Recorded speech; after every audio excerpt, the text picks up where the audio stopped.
So the background to Icons is that I founded the concept back in 2018 when the world was about to celebrate what would have been the centenary of Tatu Nelson Mandela. He would have turned 100. I did my research and the team, we found that there's a route which has been declared by the National Heritage Council, which then celebrates more struggle icons than Tatu Nelson Mandela alone. And wake up like midnight and then start moving for the last leg, which is 103 Ks. So the last day, which is the 8th day, it's 130 kilometers. It's 103, unfortunately. In as much as I've said it's not a race, but we always at least expect people or the majority to finish, because you can imagine the sponsors have invested so much money in all of you to travel to Eastern Cape. Most of the time the guys are flown into the Eastern Cape. They sleep in B&Bs or whatever. How do you prepare mentally for that journey? I think for you personally. Yeah. For me, at some point, I think the week after or 2 weeks after coming, I was doing around 20 Ks every day, like half marathon for 8 days. We're doing a small twist this year for the first time, where we are saying the 103. It's a virtual run. We are calling it the 103 3-digit challenge, where it's not an official race where you compete for prize monies, but you run. It's more now accommodating the social runner. You can buy firstly at any time. So we've got an online store. It's the 100kilometericonsstore.com. You can buy your tights, your socks, whatever, jacket, tracksuits, caps. We sell everything that you would see people of the icons wearing.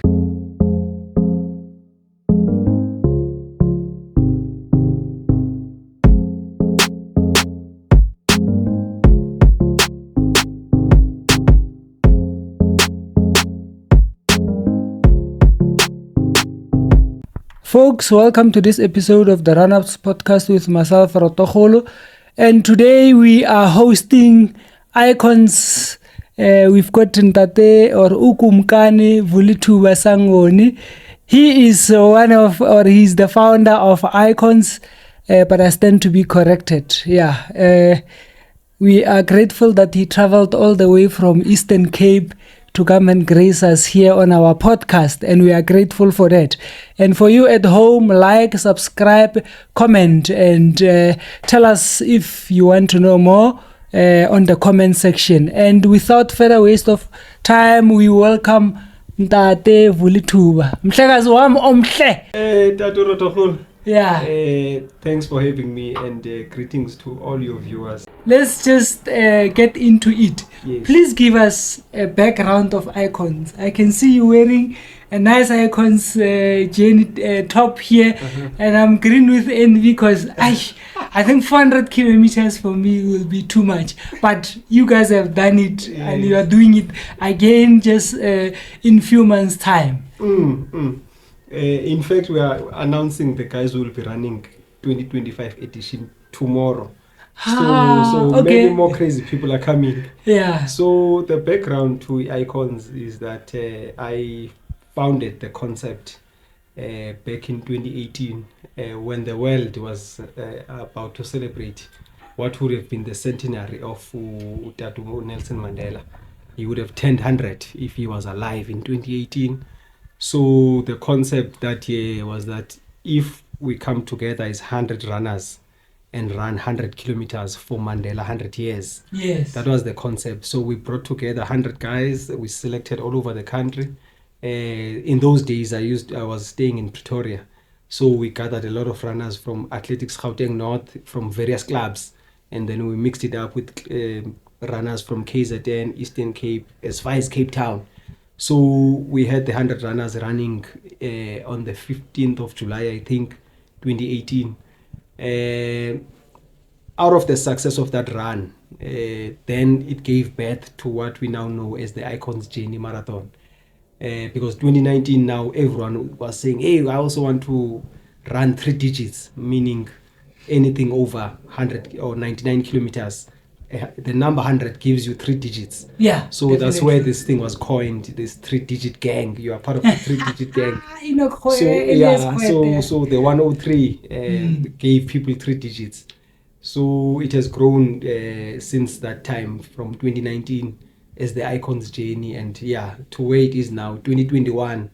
To fast forward, we then also introduced a longer distance, the 400 kilometers, and we had 19 guys participating in the first edition of the 400 kilometers. We host the 400 kilometers to raise funds for charity. We then go back to schools in various provinces, in townships and villages, to give back school shoes, sports kits, sanitary pads, and everything that we receive from our kind donors. So that's the Icons journey in a nutshell. That's what it is.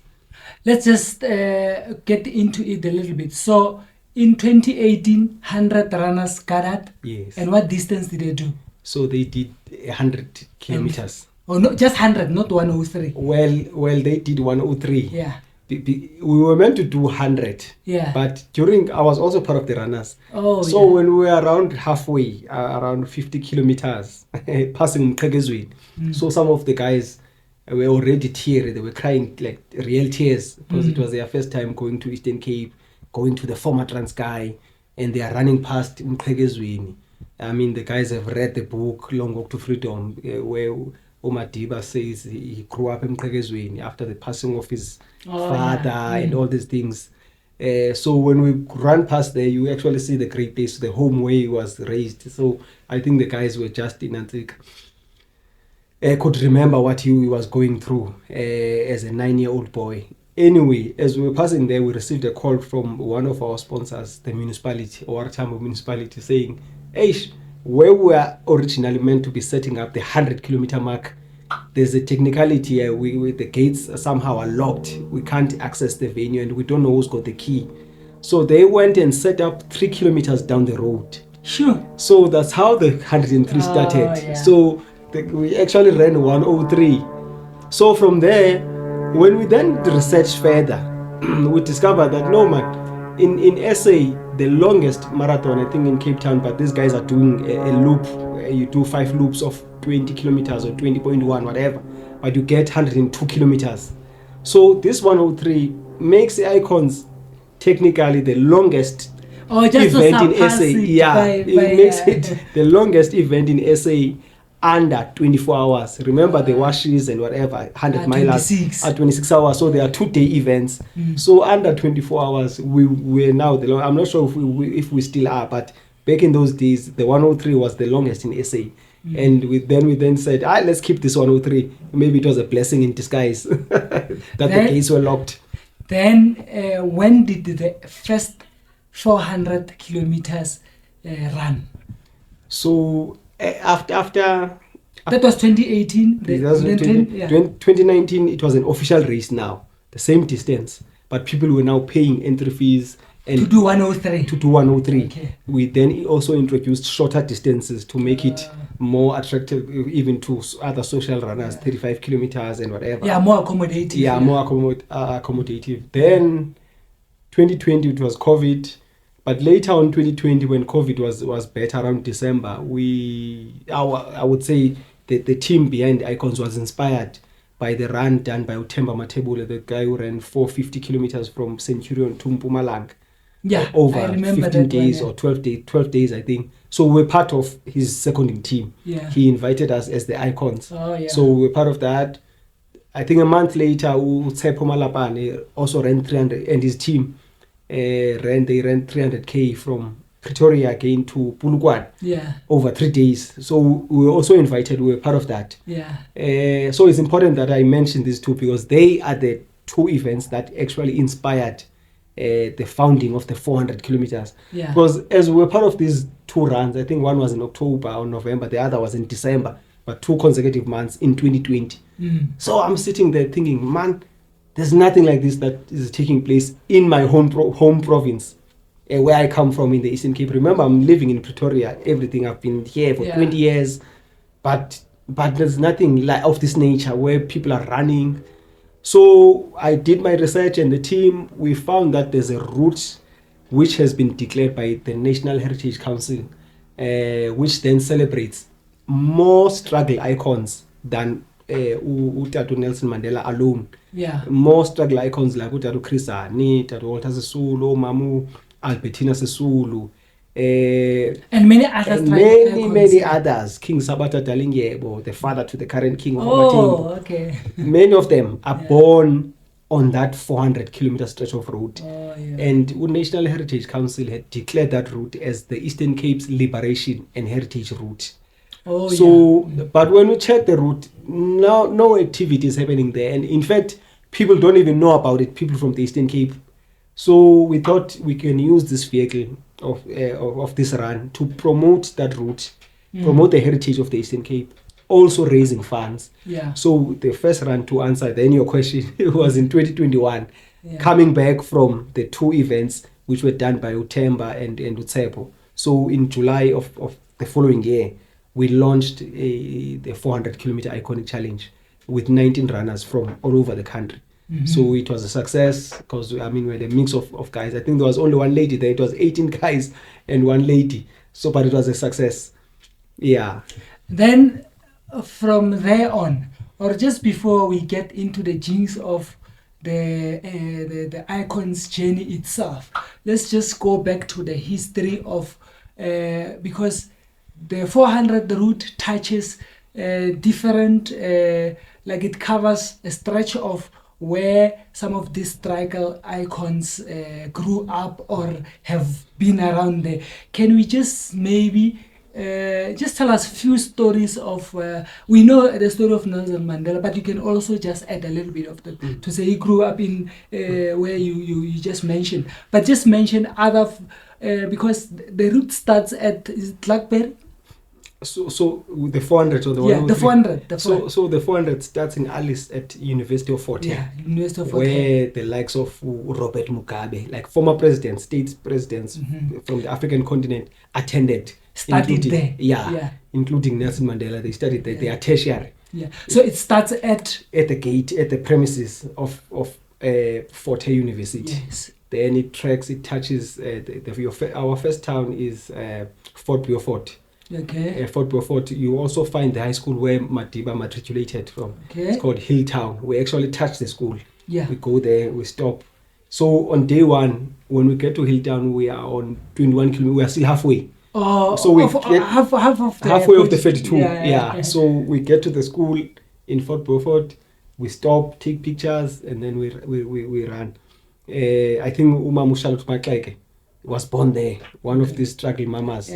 I also stand to be corrected, but one of these struggle mamas was born in Fort Beaufort. So that's one icon. We go back, we sleep in Fort Beaufort, but then we move on to other towns like Whittlesea. We get to Abokomani. We get to Kofumbaba now is where Tato Chrisan is born. I know Kofumbaba with Chrisani's death. So Kofumbaba, we run past. We get to Ngobo, where Dr. Kloma, A.B. Kloma, the first black medical doctor in South Africa, was born. Utatu Walter Sisulu is born there. Mama Albertina Sulu is just born at Tsomo, just a few kilometers from I know Tsomo. Yes, so they are all born there. And then we get to Klakbar. Klakbar is part of Ngobo. It's a small village, but under Ngobo. So Dr. Kloma again also was a student of Klakbar High. Nelson Mandela was also a student at some point at Klakbar, and many others. So we then pass, Bazia, the historic village of Bazia. We go to Mqhekezweni. Mqhekezweni is where King Sabata Dalingyebo was born. I'm also told the former president of Transkei, Katie Matanzima, was also born there in that same household. Oh, really? At the great place, Mqhekezweni Komkhulu. Umadiba then grew up there. I think he went to stay there between the age of 9 or 12. He went to live there, and many others grew up from that. It's a very historic home. Even Queen Elizabeth, at some point, before she was queen, they went there with their father, who was king of England. I think that's when South Africa was still under the British rule. So they went to visit the great place. So it's a very historic home. We run past there, we get to Equnu is where we know after prison, Utatu Matiba went to build his private home. At the same time, that's where he's currently laid to rest. Yeah. But Equnu is also historic in the sense that that's where, when he attended school from the age of 7, he got his name Nelson. From school, from Qunu. It was in that village of Qunu. Yeah. We ran past there, Vich's Field, we get to Kokolweni. So he's got his footprints in Kokolweni as well. Never mind that I'm a traditional leader in the village of Kokolweni. I was just gonna say, but Kokolweni, yeah. Long before, when he was doing his grade 7, he was living in Kokolweni. He did his grade 7 in Kokolweni, Umadiba. Then he went to Clarkbury for grade 8 high school, because Clarkbury is a high school. So we then finished at the historic Nelson Mandela Museum, which is a national heritage site. I think that answered one of the questions that I was gonna ask, to say, you are from Kokolweni. How does Kokolweni tie in with the whole 400 journey? Yes. But yeah, thank you for the background. But as we are there, so just explain how these 400 kilometers gets run. I know it gets run over 8 days. Can you just explain, because you just alluded to a little bit, but let's just unpack how the 400 kilometers get tackled. So with 400k is actually a 12-day event. Yeah. Because the guys usually arrive on the Thursday of each year. Let's say if the run starts on a Sunday, the guys always arrive on a Thursday, which is their day one, arriving in Eastern Cape. Yeah. And our camp, if we can use the soccer terminology, the camp is in East London, because the guys will be traveling from various provinces. Then we all get there at different times, but we all sleep in East London. That's day one. Day two, the Friday morning, we wake up, we do an activation with the border clubs. Because the federation there is border. Yeah, it's border athletics. Border athletics. So some of the club members, they join us. It's been good to see over the years the support we get from the guys. So, and at the same time, the people are excited. It's the first time they are seeing these 400 runners. And it's always nice because every year we change faces. It's not the same guys. So people are always excited to see who will be running this 400 kilometers this year. So they wake up, support, we do a nice 5-10 kilometers maximum run. Then after that we drive to Mthatha for the evening gala dinner. It's a fundraising gala dinner which is hosted at the Nelson Mandela Museum.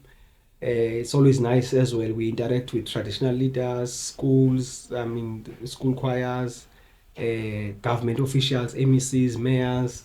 Everyone is there to send off the guys who will be running the 400Ks. In fact, you should be there this year as well to do your podcast. That's the plan. You'll get nice mileage there, because everyone, you would be wanting to find out why are you supporting this. They will be there to answer your questions. Yeah. So officially, your podcast is invited. Yeah, no, so thank you. Don't wait for any email. I'm inviting you now.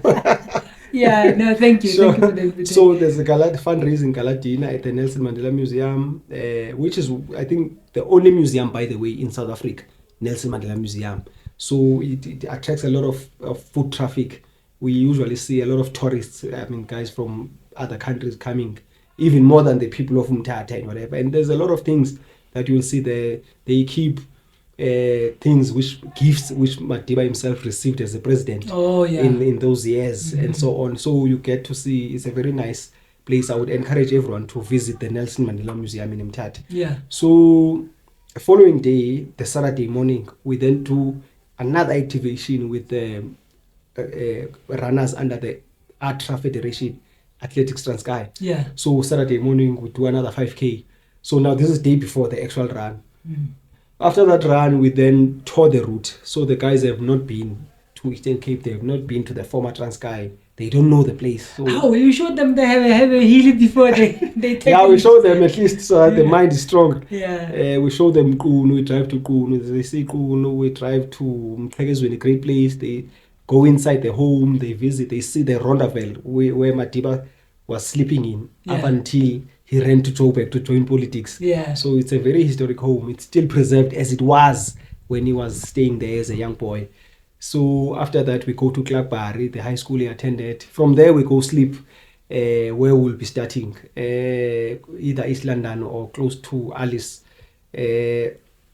Following day, that's the morning of the start. So it's day 4 now. Sunday, we start at Fort Hare University. We run 42Ks. So our first 42 finishes at Fort Beaufort. We sleep in Fort Beaufort. We then wake up, drive out of town for about 50, 60 Ks. Then we start. You'll always hear some of these runners who've done 400K talking about day 2. That's the day no one ever forgets. Oh, day really? 2 in the mountains. Yeah. So after day 2, the first kilometer, in fact, you run 300 meters flat, then we climb for 15 kilometers. Like it's unheard of. Like you don't go anywhere and climb for 50.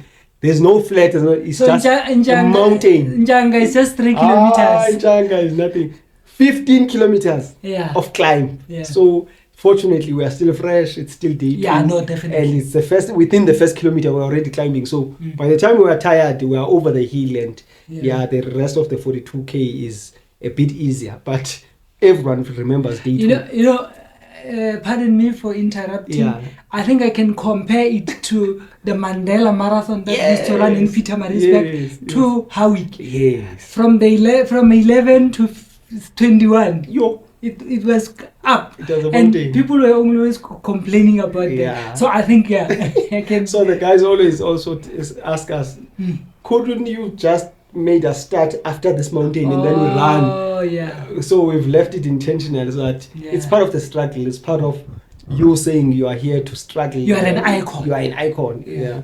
So in your own right. So it's exciting. We run day 2. We finish off in the middle of almost nowhere, but closer to Whittlesea, the town called Whittlesea. So we proceed day 3 to Komani. So each day we run 42 kilometers, as you rightfully said. We run 42 kilometers for the first 7 days. Then day 7, we then arrive in Klakbar.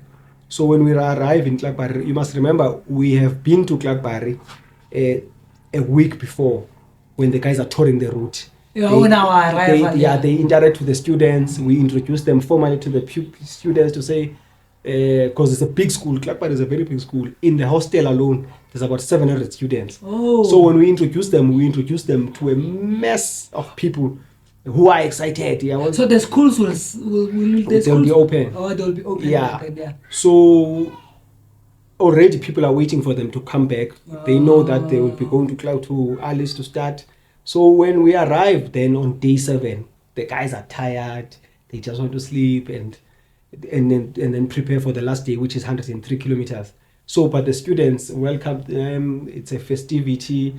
They do performances, drama. They sing. The school choirs. They dance. It becomes nice for the evening. Then the guys sleep and then wake up like midnight and then start moving for the last leg, which is 103 Ks. So the last day, which is the 8th day, it's 103 kilometers. It's 103, unfortunately. Yeah, you become an icon. Yeah. So they pushed the 103. It usually takes guys about 20 hours on average. But the quicker guys will do it in about 13, 14. But it usually takes about 20 hours of running the last day. So they get to Mandela Museum. Everyone will wait for each of the guys who are running. So whatever happens on the way, we obviously expect everyone to finish. Everyone who's starting, we expect to finish. But over the years, some guys have had injuries, and they try to push anyway. So we've never seen someone saying, "Hey, I fell," or I don't know what's wrong with my ankle," and then they just give up. They always try pushing up until we say DNFs. No. There's a few DNFs, but to us, that man or that lady, for even saying I'll be running icons, to us they are an icon. It's not about who finishes and who doesn't finish, or who finished quicker than who. We are not racing. We are not competing. For the fact that you went and stood in Alice at the start line, I mean, you are just. Yeah, you are something special. You are not crazy, but you are very special. I've interviewed Dr. Manaswe, who finished Icon, Yes. and I went with him to the school, Yes. which he chose as his beneficiary.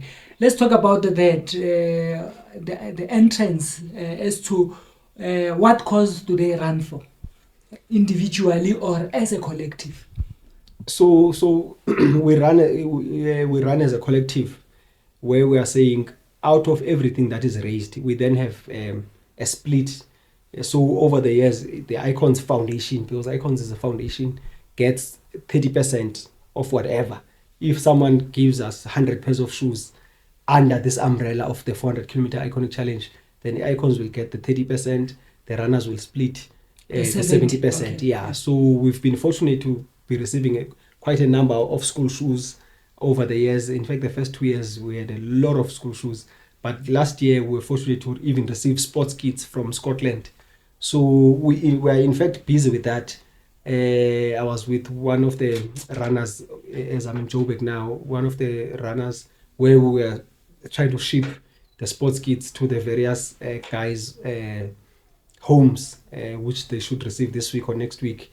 Then they will go to their schools, the schools of their choice. When what we say as Icons is that go to a school, at least in a village or township, where people really need these things. Yeah. It's pointless going to a school which doesn't need this kit, and then they will receive it and put it in the storage. Yeah. So some of the schools we know are in need of school shoes and sports kits. So we identify those schools. So we don't really say you are forced to go there, but we say at least try and go to a needy school. So the guys will go to their own provinces. So these guys their would own choose chosen schools. Before the Icons, they would nominate their beneficiary, or do they nominate it?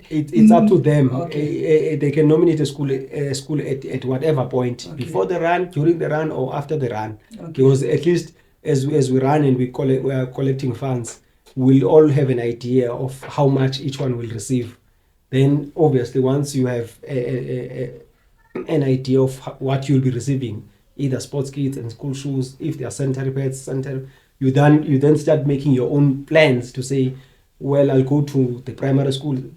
That's what some of the guys do. They go to primary schools which they went to, and fortunately some of us, almost all of us, have been to schools either in township or the village. So that's why most guys like to go to schools back home, in their home provinces, where they started their school or where they matriculated their high school. So yeah, that's how it works. So the guys are busy now. We're trying to do the back to school. At least it's now winter.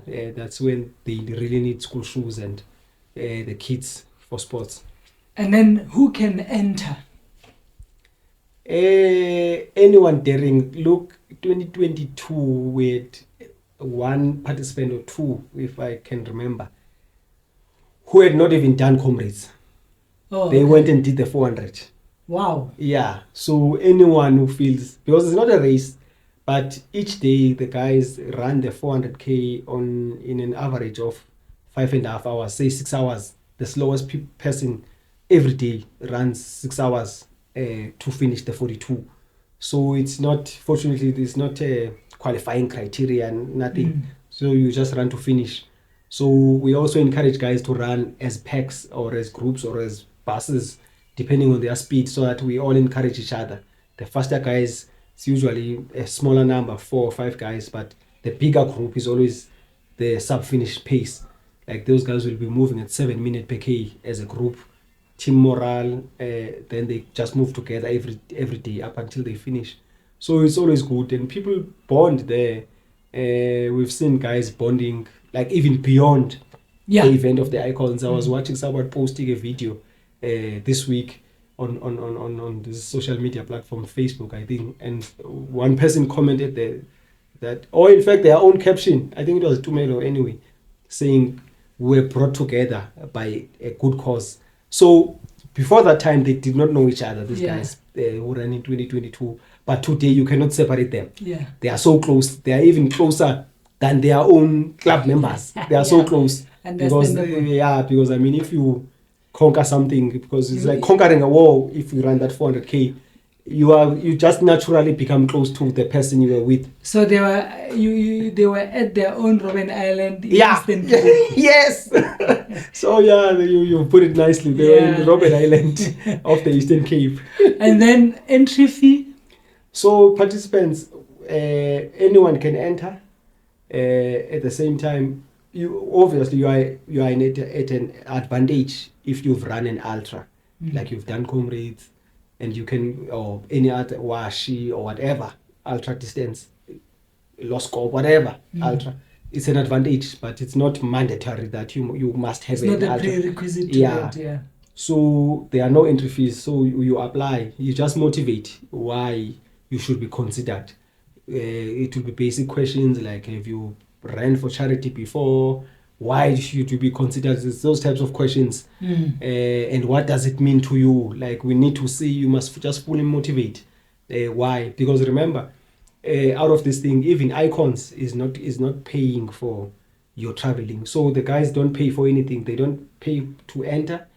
We try as much as possible that they don't pay anything from their pockets. Well, they don't in terms of logistics and where they sleep over these 10 days, the clothes they'll be wearing. So all these will be sponsored. So in as much as I've said it's not a race, but we always at least expect people or the majority to finish, because you can imagine the sponsors have invested so much money in all of you to travel to Eastern Cape. Most of the time the guys are flown into the Eastern Cape. They sleep in B&Bs or whatever, which is reasonably comfortable accommodation, and then at the end of the day we don't see anyone finishing. It would be a costly exercise.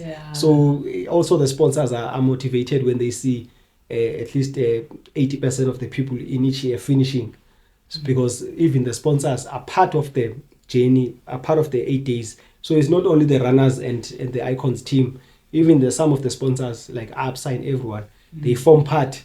They are with their guys on a daily basis, so just to oversee everything is still going well. So it becomes that type of event. So no one pays for entering. There are no prize monies. At the end of the day, we give each one a participation trophy. Either you had an injury on day 6 and you couldn't proceed, we still give you a trophy and a medal for participating. Everything else will always be politics. Then others will say, "Oh, but that one has a trophy, but they didn't finish." No, we are not bothered. We don't enter there as the foundation. But then, how many participants this year are going to be the official participants? So official participants this year will be 12. Okay. Like last year. So, but the whole team, even the team behind the scenes, the guys who are seconding ever. So we are always traveling as 30 people. That's the number. We are always traveling. So if it will be 12, it means there will be another 18 people who are seconding. So these guys are the ones who prepare tables on the way. As a runner yourself, you know when people are doing a long run. You see those people who are always seconding us, making sure that when we get to 3K or 6K, there's at least cold water, there's this, there's that, there's washing that needs to be. So that thing is a logistical nightmare. It's still starting off. There are teething problems, I won't lie, but over time it will be like an iron shed, if I can put it that way. Over time it will be a well-oiled machine that runs itself. It will be like an oiled machine. So we are still putting together, we are still tying the loose. So for instance, now we now know exactly where we need to, the areas where we need to sleep, where we need to stop. We are getting used to it because we've been doing the same route. It will be the 5th time this year that we are doing the same route. So it's just a matter of time that it runs like an oiled machine. And I know now we received quite a few applications. It was well over 70. Remember, we need 12 people. But I'm telling you, in not so distant future, you'll be having 500 applications or 1,000 applications. Definitely. Then it will be so tough to choose the 12. And I'm hoping it never gets there. But it's maybe unavoidable. But it will get there someday where people see that, no man, this event is the truth and this event is the future. But the question will be, what stops you from increasing the numbers from 12, maybe taking it up to 50 to 100? I'm just saying. But I understandably, you're giving people chance to say you can't do this thing twice. You only given one opportunity to run and complete. Yes, you are raising a good point. Because remember, we started with 19 guys and then we had to drop it. So what it boils down to, in fact, out of the 19 guys in the first year, I think 18 finished. So it was already good. So what it boils down to, I've already said we are a foundation. Even us, we don't have the funds to carry this thing. We are dependent. So the more appetite our sponsors would have, the bigger number would take on. We'll take 30 people the other year if our sponsors can truly say, no, let's have more people coming on board. This thing is fun. This thing is doing good for the community and whatever. So each year we try and motivate for more, but at least now 12 is also a good number because we're still starting off. And up until maybe we also get it running as an oiled machine, then we can be comfortable to say, let's bring on more people because the demand it's inevitable that it will have a big demand in future. Just out of interest, ne? Yeah. How many women have managed to finish the entire 400? I know it's taxing. Yes. It sounds more like looks more like a masculine type of thing, yes. But women are also strong. Yeah, but women are strong. You'll be surprised. So. 2023 was the first time we had more women entries than male. So if it was 11 starters in 2023, it was 5 or 6 female and 5 guys. But the females had one more than the guys. Oh yeah. And out of that, I think 4 or even all they finished, but the guys suffered more. They had more injuries. So the guys, if there were 5, maybe 3 finished. Yeah. So it was that type of thing.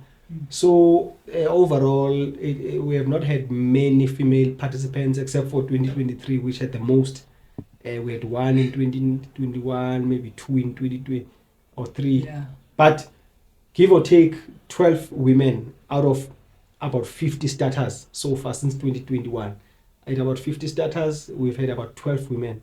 Out of the 12, I would say 9 have finished out of the 12 starters. So no, women are very strong. Yo, pass up. No, I know. I'm a runner myself, but I understand that there are challenges. I hear where you are coming from. Challenges are not the same. As like I can rock up and just go, but women have got other things to take care of. Sure, but they are strong. I've been impressed. Yeah, but then logistically, you alluded to few things on the logistics part. Yes. You need seconding teams that will be supporting the guys. But we are talking about support on the road. Who washes the clothes? Who gives you running gear? Who does the branding?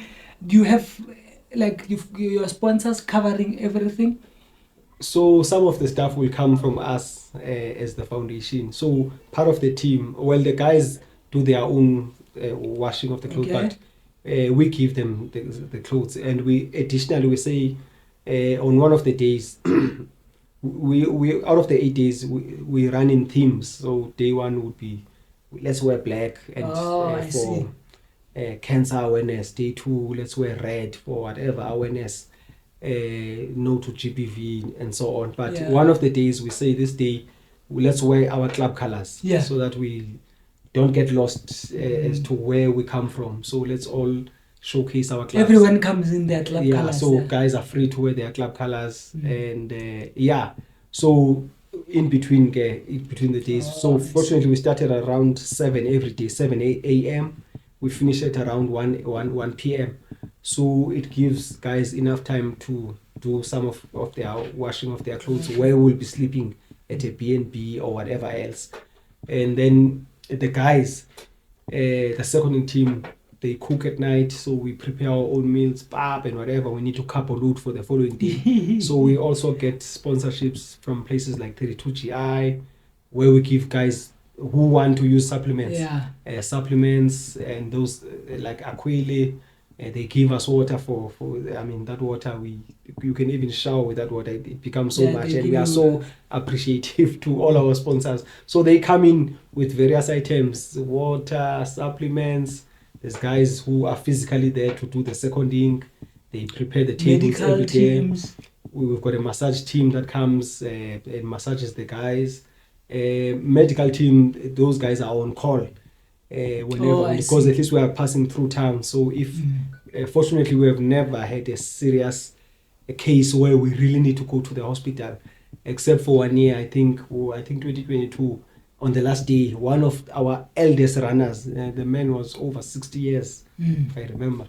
But with 30 Ks to go, I think he Ouch. just suffered with chest pains. Oh yeah. So we had to take him to the hospital. So I mean, can you Then imagine? about 370, Yeah. and then your chest just starts acting up. Mm. So we had to take him to the hospital, and he was quickly assisted. So other than that, we have not had serious injuries. It's just our normal injuries. You sprain an ankle, you sprain a knee, you swell up, you can't continue because you've swollen up. So we've had those types of occurrences.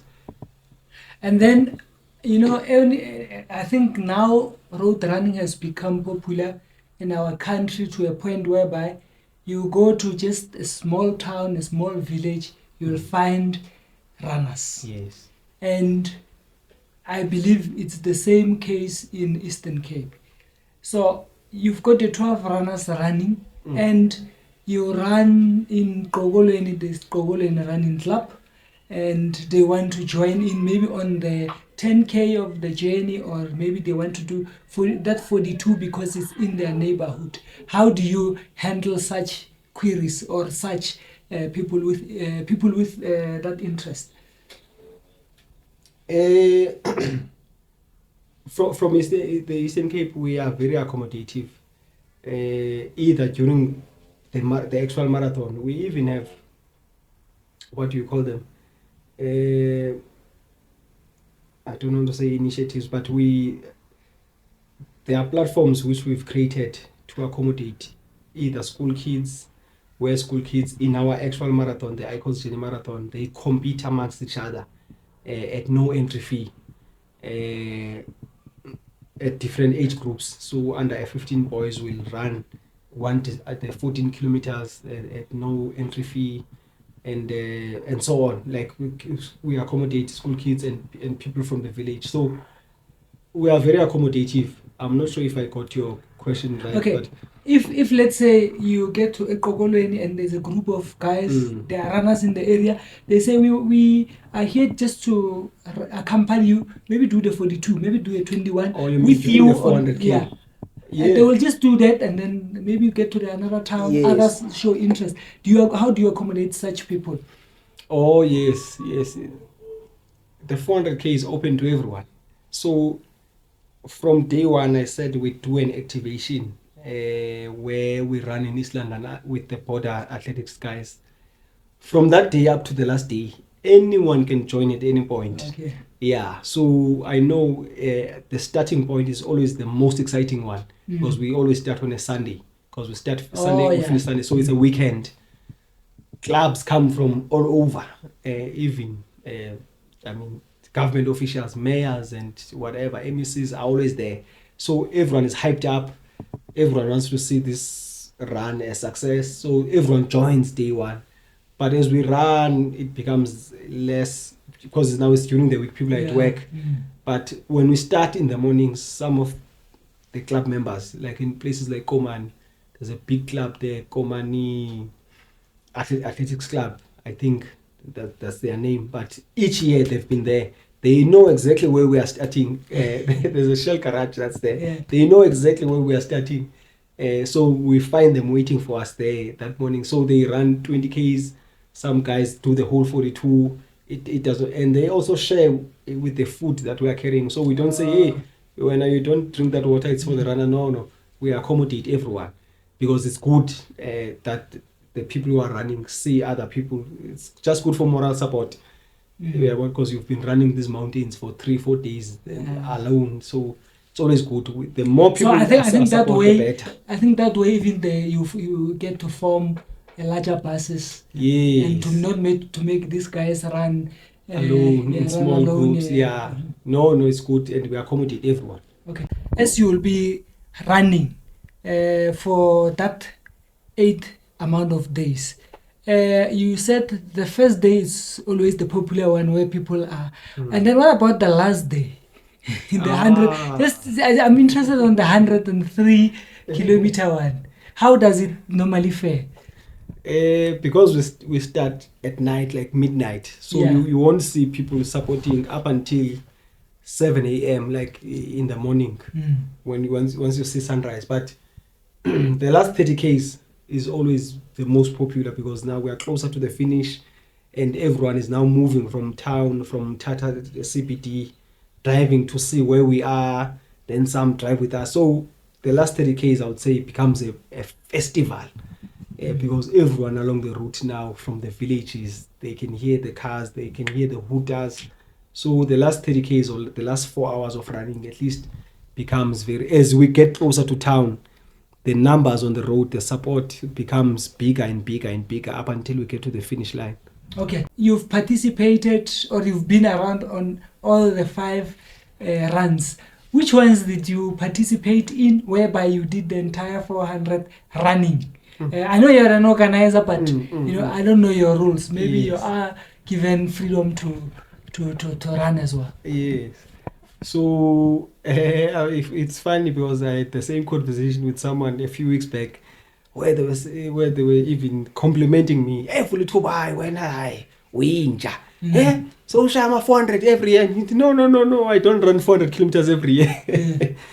But I also form part of the support, like some of the days I run and then someone captures a video, they see me running. Then when someone watches at home, they will think I've been running every year, but I've only done one in 2024. So last year was my first and last one. So I'll never run again. Yeah. You did the entire 400 I did the entire 400 last year. So it was my first one and the last one. How did it feel though? Yeah, painful. The last day was very painful. So I had flew from day 2, I think. So that was what was very bad for me. But I pushed through. I was taking it very easy up until the last day. But yeah, outside of flu, I was strong. We're coming from comrades. We pushed training even after comrades. Within a week after comrades, we were already doing 40 Ks, 50 Ks, long runs, just preparing. So yeah, it was good. I had no injury, nothing. Except for the flu. The flu part almost took me out. But fortunately, I just pushed through. I know you say after comrades you did your long runs. But then how do you prepare mentally for that journey? I think for you personally?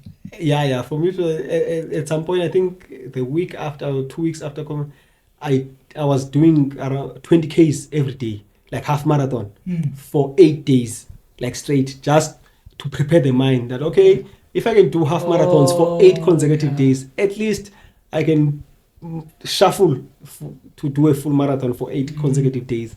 So the one training which was the best for me was that 8 days. Because we don't usually run half marathons for 8 days. You can do 2, 3 half marathons if you are really pushing your training, but not 8 for 8 days, doing 21 Ks every day. So that was pushing myself and preparing the mind. And how does the finishing look like? Because this is a festival. like when everyone is like at the finishing, what happens actually? So at the finish, our finishing point is in the heart of Mthatha, like the CBD. It's at the corner of Nelson Mandela Drive. Once you say Nelson Mandela Drive, in each town around the country, it's the main road. It's Nelson Mandela Drive, which is closed off, partially closed off. That's where the Nelson Mandela Museum is. Opposite that, there's a shopping mall. So you can imagine, with big banners, marketing, the streets are nicely decorated. Music has been playing the whole day since morning. Music has been pumping the whole day, big screens. So it's a nice festivity. But after we cross the finish line, we then go inside the Nelson Mandela Museum where we have the handover of the trophies. Also taking time to appreciate this. All our sponsors, they also get a token of appreciation from us as the foundation. So that's done in a formal sitting where there'll be tables, there'll be dinner. Everyone, dinner is served. We eat and then there's very few speeches just to congratulate everyone. They receive trophies and then we go sleep wherever we're sleeping. Then the following day, the Monday, everyone goes off to They deploy at home. Their towns, their cities. Shoo, yeah. I can just imagine, like the upcoming Mandela, like the upcoming icons. But then after that, after the icons marathon, that's when whatever has been raised, you then would apportion to every participant to distribute. Am I right? Yes. And then can corporates, can individuals pledge their support for the cause? Yes. So how do they do so? So individuals in many forms, I won't say one. We always have created the Beke Body crowdfunding platform, Beke Body, through that or through the foundation's account, of which we also, whenever someone sends money to us, because some people just say that crowdfunding platform is cumbersome. You click that, so they prefer the EFT. So if you do the EFT, we also show the runners that, hey, so and so, here's a proof of payment. We add it onto the list of people who've donated so that it's all transparent. Or some guys just buy items, which we also appreciate. They give us school shoes or whatever, sanitary pads. We also account for that. So it's many forms. It's either it could be monetary or in kind. Yeah. Can ordinary people just buy the icons merchandise? Or yes or no? And if so, do they buy it only during the icons journey, or they can buy it at any time? Or you're asking three questions. No, these are good questions you're asking. So it's like any other event. You can buy firstly at any time. So we've got an online store. It's the 100kilometericons.com. You can buy your tights, your socks, whatever, jacket, tracksuits, caps. We sell everything that you would see people of the icons wearing, even the runners of the 400 kilometers wearing. So we sell everything to anyone who wants it. Yeah. So we sell throughout the year. Fortunately, we've been blessed that people have been warm to our brand. So yeah, it's we call it the brand of the future. So so we sell it every year. Anyone can buy. Yeah. And then, by the way, when did you become a runner? Because then they one would ask themselves, when did you become a runner? For you to, this thing, this bug, when it bites you, sometimes it bites harder. Because in your case, it beat you very hard. Very hard, to a point whereby even you came up with the icons concept. Aish. Just briefly. Today you're on fire with these questions. So I started running 2014. It's now the 11th year. Started running. Congratulations, eh? Yeah, at least I completed 10 years and no injuries, nothing. So, like I've told the story before to many people. So when the one particular man called Dobani, the vendor named Dovani Munyai, popularly known as Kuze or Del Kuze, is a Pretorian. He recruited me. He was starting a club in 2014, his own club called Capital City Active. So he kept coming to my door knocking. Hey, I'm doing a club. Join. Like, me, run. No ways. So I was playing squash at that time. And I used to play it at UP, University of Pretoria. So I would play squash. And then, no. Running, hey, I'm scared of injuries. In fact, I'm lazy to even run. Imagine me just running on the street. How funny I would look. No ways. So the thought of me running was just out of the question. So that man came up until his club was registered. Now he just came to me with a license and a club vest. Saying no, at no cost, join the club. Like, hey, this man is serious. So okay, I took this on, and I remember they even registered for me. The first 10K was somewhere around Pretoria East, around Menlyn. So I don't even know where you register, where do you check races. I'm so lost. This running thing, I don't know. So they tell me there's a race around Menlyn, which was not far from where I was staying, maybe 5Ks. So in my first race, when I got there, so it's packed, as you can imagine. I can't even remember the race's name, but the streets were closed off. Well, so when I check, I'm trying to find parking. Everyone is already running. So the number one guys are already chasing the number one car. So I was late. That's what I'm trying to get at. In my first race, I was late maybe by 5-10 minutes. So I didn't run. I was there with the entry with fee, the beep and with the beep, everything. But I was late, so I just sat in the car, watched everyone run. Then I just drove home. So I can't forget that one. So after that, I started becoming curious, like really researching and making sure that I'm at races on time. Up until maybe I started running my first few races.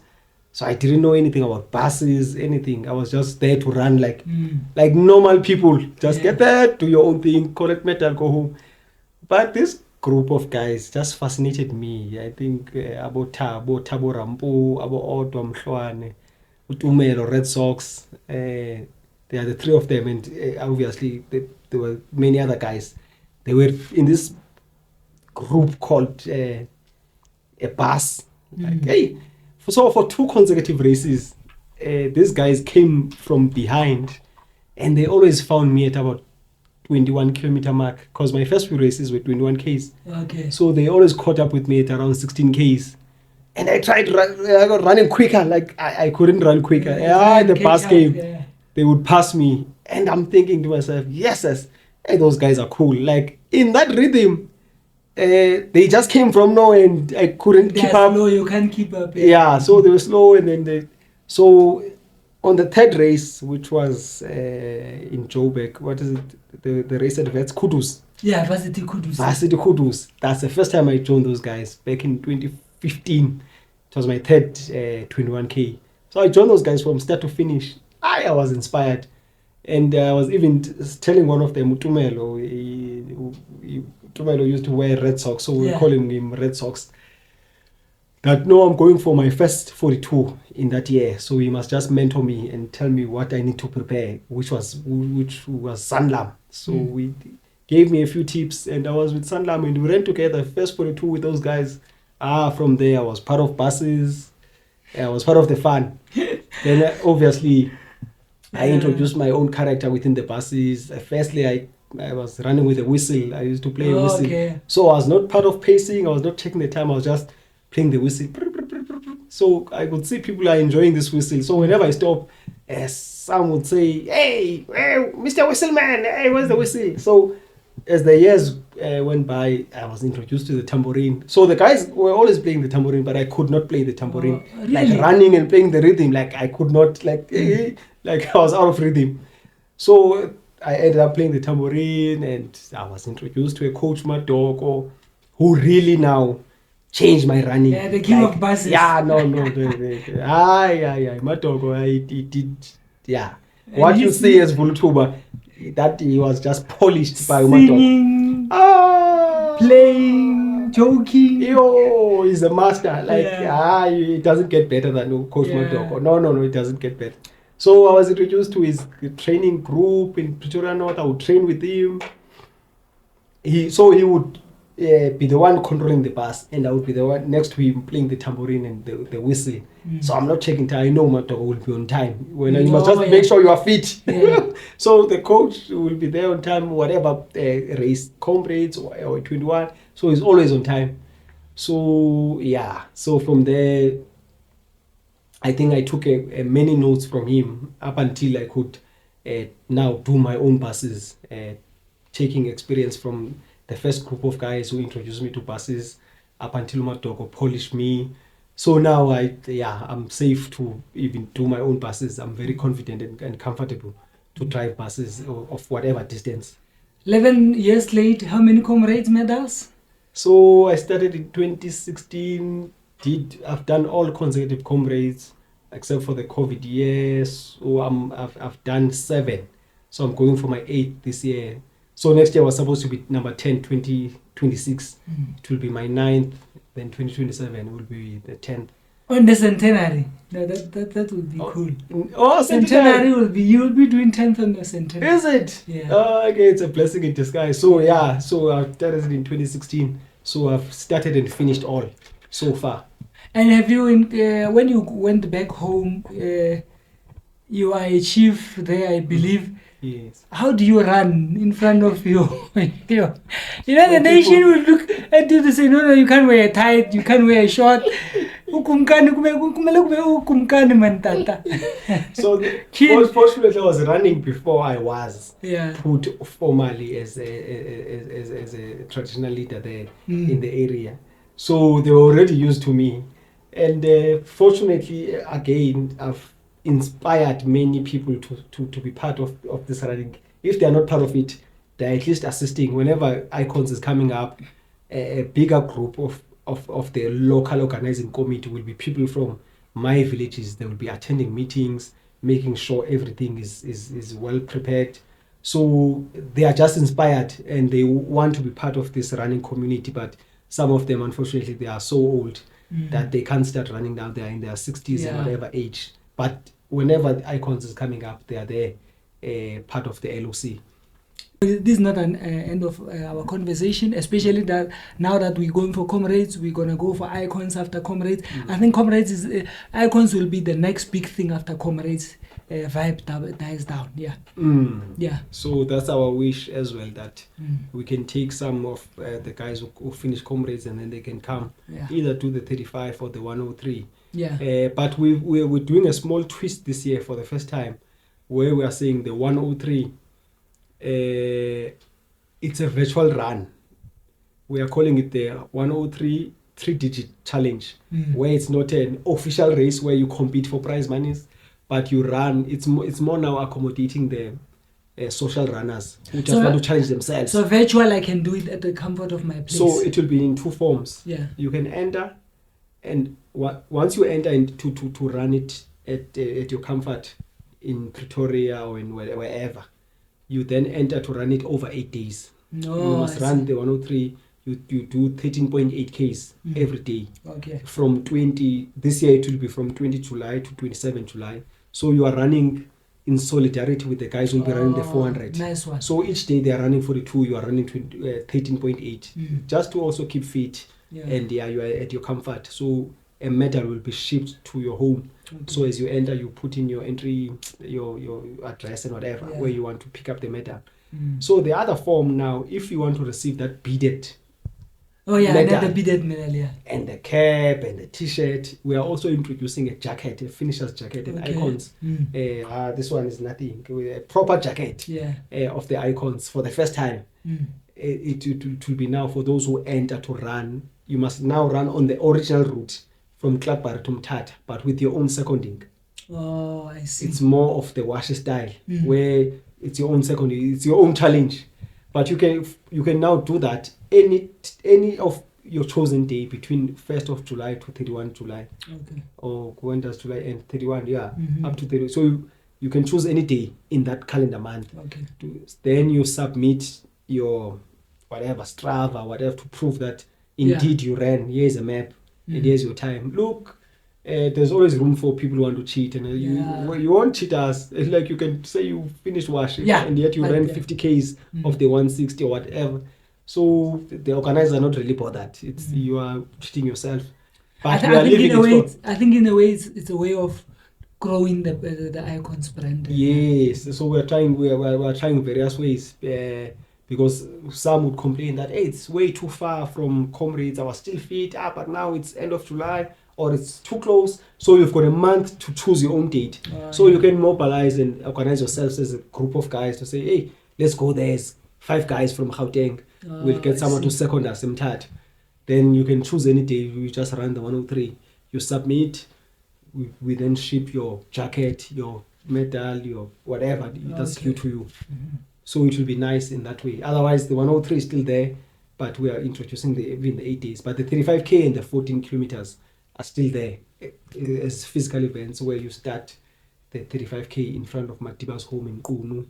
you start the 14Ks in Kokolweni at the school Madiba built, by the way.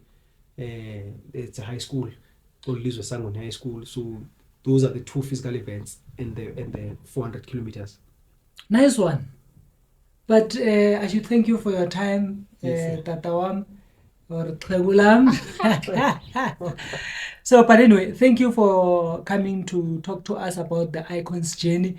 Really insightful, and I wish you all the best in this year's event. And let's continue growing the road running events, because I tell a lot of people that I'm biased towards road running. Sure. I've been doing it for 23 years, and I wish to go even further. But see you at Icons. Sure. See you there, Baba Kalatina. Yeah. And that brings to an end our conversation with Ntate Vulituba Sangoni. For you at home, continue supporting us by liking, subscribing, commenting, and give us feedback that is valuable to our growth. Thank you, and we will see you in the next episode. Shap shap.